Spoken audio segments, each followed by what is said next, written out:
Përshëndetje të nderuar zonja dhe zotërim, përshëndetje të dashur miq, ja ku po takohemi sërish së bashku me mua Tirona Lili në kanalin Monitor TV. Sot do të flasim për një çift shumë të bukur, do të flasim për një çift me energji shumë pozitive. Në fakt ato luftuan për dashurinë e tyre. Ato thyen çdo akull, ato hoqën çdo gur nga rruga që dashuria e tyre u bë aq e vështirë sa që edhe po të kishin bërë krimin më të madh të botës, do t'ishte false për to. Ndërsa kjo dashuri nuk pranoheshte pafund. Dhe arsyeja, nëse ne do të pyesim këto njerëz të cilët kishin një mbledh të madh për këtë dashurinë, sot e kësaj dite nuk din se si ta shpjegojnë këtë arsye. Do të ndaloj tek Bardhi dhe tek Sara Gjordeni. Bardh Idrizi dhe Sara Gjordeni janë dy personazhe që një vit më parë na tronditën të gjithëve me urrëtitjen e madhe që ato morën deri në mallkime të mrekullisë së jetës së tyre, neas tyre të dashur. Mua më vjen shumë keq që njerëzit janë kaq të lig, janë kaq të egër, janë të mlefosur për një çift i cili dashuron, për një çift i cili mrekullon, për një çift i cili shikon pasionin në sytë e njëri tjetrit.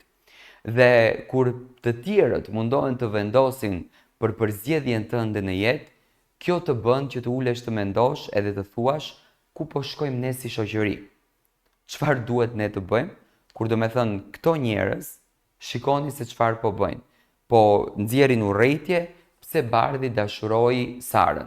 Por Bardhi u tregua më burr se burrat. Bardhi u tregua më njeri se njerëzit dhe Bardhi e ndoqi zemrën e tij, ndoqi mendjen e tij dhe nuk dëgjoi njeri. Por Bardhit sot nuk i ka dalur keq. Të jetosh me atë që e don dhe të përfundosh me atë që ti e dashuron, ti je njeriu më i lumtur në botë. Dhe Bardhi ka aq kujdes, është aq i ëmbël, është aq i dashur sa që di ta bëj për vete këtë Sarën, sa që ja ka ngrënë shpirtin Sarës. Çka kanë bërë ato? Unë tani do t'ju sjell një video të bukur që Bardhi dhe Sara kanë bërë për të disponuar nean. Ndiqni këtë video, ju lutem. Rumbullak, rumbullak, rumbullak, rotat në autobus cilën rumbullak gjithë ditën. Oria në autobus bën bip, bip, bip, bip, bip, bip, bip, bip, bip. Oria në autobus bën bip, bip, bip, tërë ditën. Fantastike, janë shumë të mrekullueshëm që të dy, do me thënë kanë kënduar në zhandrin rap, një këngë që fëmijët e dëgjojnë shumë, do me thënë në rotat e autobusit rumbullak, unë e di që e dini të gjithë, sepse nuk ka shtëpi shqiptare që nuk i dëgjon këto këngët kur ka fëmijë të vegjël. Këtu unë po shoh dy gjëra.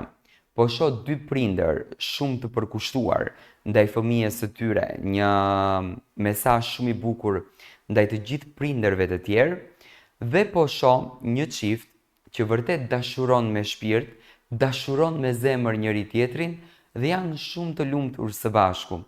Kjo është një dhuratë fantastike, është një mrekulli për një çift që dashuron. Andaj, unë jam me kauzën dhe jam i qëllimit dhe mendimit, gjithmonë kam luftuar për dashurinë, që asnjëherë nuk duhet të mbjellim mlef, urrëtie, inat dhe të japim komente negative në atë çift që dashuron.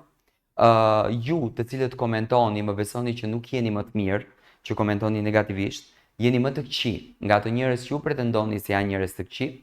Sara kur nuk tregoi që është një gotë e keqe, kur nuk tregoi që është një gotë jo familjare, por tregoi gjithmonë që qëllimin e jetës së saj e kishte të ndërtonte një familje dhe ashtu siç Zoti di t'i vlerësoj gjërat më mirë se njeriu, ja shpërbleu Sarës 10 herë më shumë.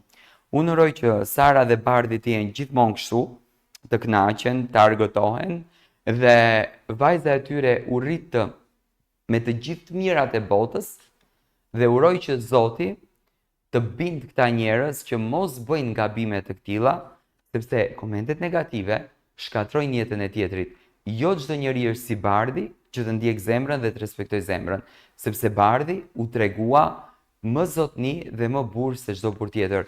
Unë ju uroj gjitha të mirat çiftit dhe me patjetër që do të cillim të gjitha të rejat nga jeta e tyre.